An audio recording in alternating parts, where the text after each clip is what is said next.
We're here today at the Bible Lands Museum, a museum dedicated to the peoples and cultures of our area, Israel and its neighbors, thousands of years ago, to learn how even then people found innovative, original solutions and learned how to face all kinds of challenges. Let me ask you, have you ever gazed into the skies and wondered, is there life out there? What are stars? What is behind them? If you have, then you are not the only one to understand that there are life outside the computer and DS screens. The ancients spent hours watching the stars and other celestial objects. They wanted to understand the universe surrounding them. They would conduct experiments and observations.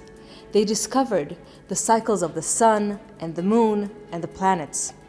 Based on these observations, they defined what is a day and created calendars and more. Even then, they understood the influence of the planets and the stars on the Earth, like the connection between the sun's location in the sky and the seasons, or the length of day and night. But more than that, they discovered that there is a huge, vast universe beyond the world and the planet they lived on. And in order to understand their world, they wanted to figure out the entire universe. These observations were the basis for beliefs and worldviews that explained their lives according to which they lived. For example, the ancients would attribute their gods with the stars and celestial objects.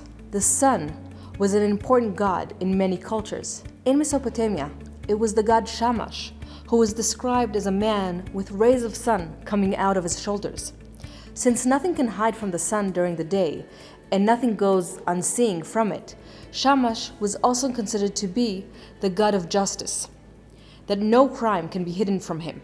In Egypt, Ra, the god of the sun, was the most important god. Since nothing can hide from the sun during the day, and it is all-seeing, Shamash was also considered to be the god of justice, that no crime can be hidden from him.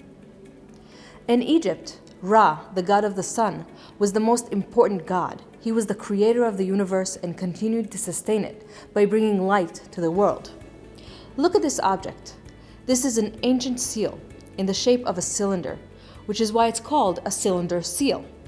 The seal was impressed on wet clay to tag and show ownership of goods and property, or to sign a contract, very much like our ID today or companies' logos.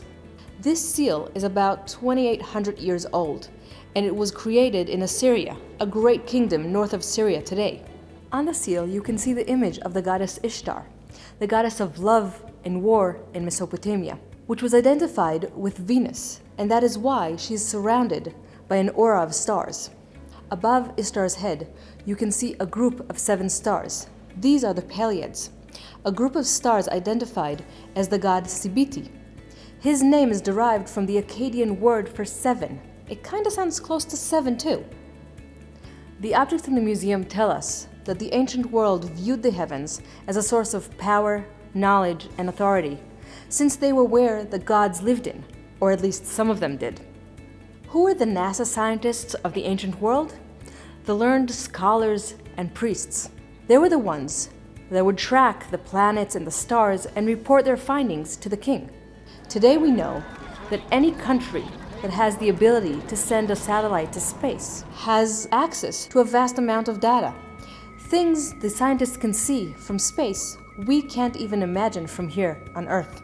And whomever can reach the moon or Mars can really advance space research. The stars and I will be saying our goodbye now. Come visit us here at the museum.